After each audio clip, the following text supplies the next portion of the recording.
sure you all remember that this is actually in the cellar of the house. So there are visitors up above. So while we can touch things down here, let's remember to keep our voices down, okay? We have another quote from George Mason, and I'll let your teacher pick out somebody to read for us. Who hasn't read? What's your name? Karina. Do you want to read? All right, Karina. Do nice and loud so we can. George Mason speaks more and more. The people of Virginia have been charged high taxes on the goods brought from England. This is unfair, so I made a plan for the people of Virginia to stop buying many goods from England: cheese, candles, and pickles tables, chairs and beds, watches and clocks, and cloth of all sorts, boots, shoes, saddles, and saddlebags. We will give up many things to make the English government to stop the unfair taxes and law. Just raise your hand. Maybe from the fat when they butchered the animals this time of year, so they could use it. So what they're doing, instead of importing, we'll make our own here. Thank you very much. It may not be as nice a quality, but we can do without. Okay. And what can Mason and the people here in Virginia do instead of importing, bringing in from England? What can they do? They can send it back. Well, they just would, yeah.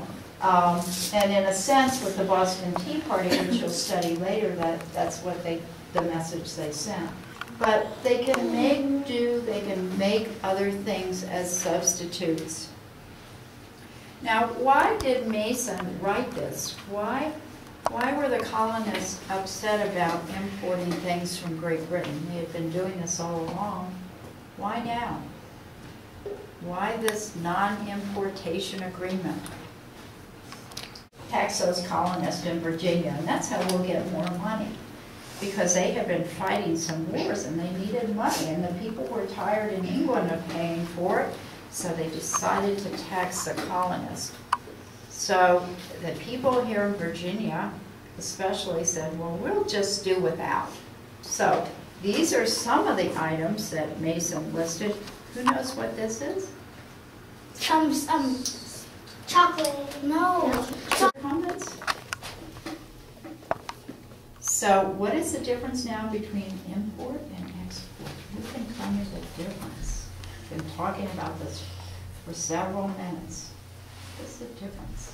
Importing. What is he going out? What's going out on that those ships to England? Salt. Tobacco. Tobacco, primarily tobacco, the cash crop. Another quote, now this is not from George Mason. This is from a letter written to a Mr. John Broome, a London merchant. Okay? So who would like to read this quote? Differences between the mother country and her colonies prevents our sending the goods you were pleased to order. Oh, That's from so who's that from? England. From England, okay. The unhappy differences between the mother country, who's now it would come like this. Yeah. And of course you'll be hearing more about the Boston Tea Party, won't you?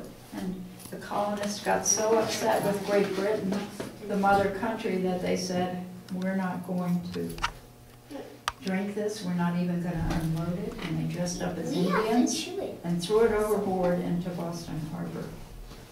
So tea would be another thing. And since they're not importing tea now, the colonists put